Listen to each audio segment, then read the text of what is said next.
আমি মাননীয় প্রধানমন্ত্রীকে আহ্বান জানাতে চাই, এই চোররা আর কতদিন রাজস্ব বোর্ডে থেকে আমাদের টাকা, আমাদের পয়সা, আমাদের সম্পদ লুটপাট করবে। আমি মাননীয় স্বরাষ্ট্রমন্ত্রীর কাছে প্রশ্ন রাখতে চাই। আজকে ডক্টর মতিউর রহমানের আরেক ছোট ভাই বাঁশখালী খানকানাবাদ ইউনিয়নের ইউপি সদস্য আনোয়ারুল ইসলাম, সে আরো বড় চোর।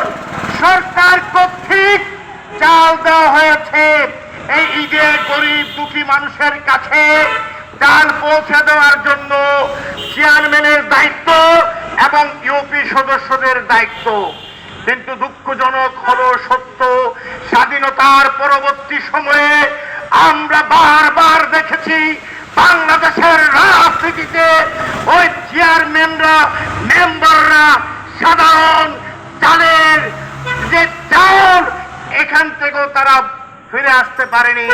মাননীয় প্রধানমন্ত্রী সেই দিন তার এক বক্তব্য বলেছিলেন, গরিবের চালের উপর যদি তোমাদের চোখ থাকে তোমরা এমপি থেকে পদত্যাগ করো, তোমরা উপজেলা চেয়ারম্যান থেকে পদত্যাগ করো, তোমরা ইউপি সদস্য থেকে পদত্যাগ করো।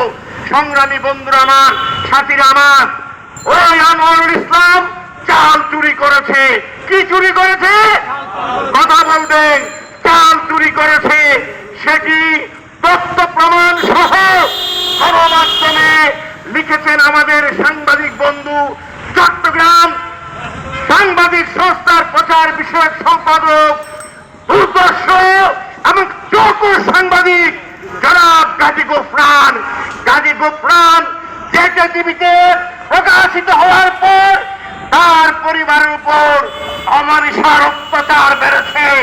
তার মার শাড়ি খুলে ফেলা হয়েছে, তার বোনকে ধর্ষণের হুমকি দেওয়া হয়েছে, তার বড় ভাই বুরহানুদ্দিনকে শারীরিকভাবে আক্রমণ করা হয়েছে। আর আমরা সংবাদ কর্মী হিসেবে জাতীয় প্রেস ক্লাবের এই চট্টগ্রাম প্রেস ক্লাবে আমরা দাঁড়িয়ে আমরা ঘৃণা জানাতে চাই, আমরা প্রতিবাদ করতে চাই। ওই তোফায়েল আহমেদ বাঁশখালীর ওসি, তিনি এখনো পর্যন্ত মামলা নেয় নাই, কারণ লাল টেলিফোনের ছড়াছড়ি হুমকি দিচ্ছে, চাপে আছি, মামলা নিতে পারছি না। এটি কথা হতে পারে না।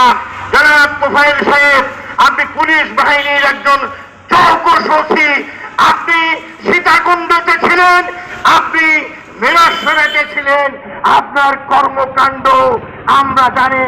সুতরাং আপনাকে বলতে চাই, কোন এমপি, কোন উপজেলা চেয়ারম্যানের চাপের ভিত্তিতে নয়, আপনি এই গুফখানের মাঠে অত্যাচারিত করা হয়েছে, তার বাড়িতে আক্রমণ করা হয়েছে, তার বোনকে ধর্ষণের হুমকি দেওয়া হয়েছে।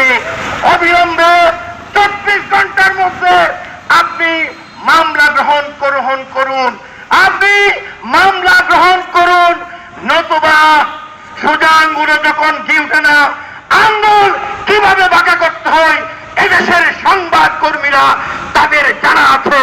সংগ্রামী বন্ধুরা আমার, সাথীরা আমার, বক্তব্য শেষ করতে চাই একথা বলে, এদেশে রাজস্ব বোর্ডের চোর, বড় চোর ডক্টর মতিউর রহমানের মতো হাজার হাজার চোর আজকে মাননীয় প্রধানমন্ত্রীকে ঘিরে ধরেছে।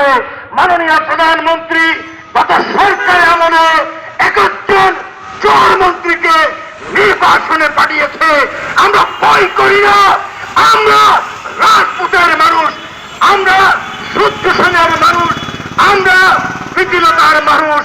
ভয় শব্দটি আমরা কোনোদিন পাইনি, আগামীতেও পাবো না।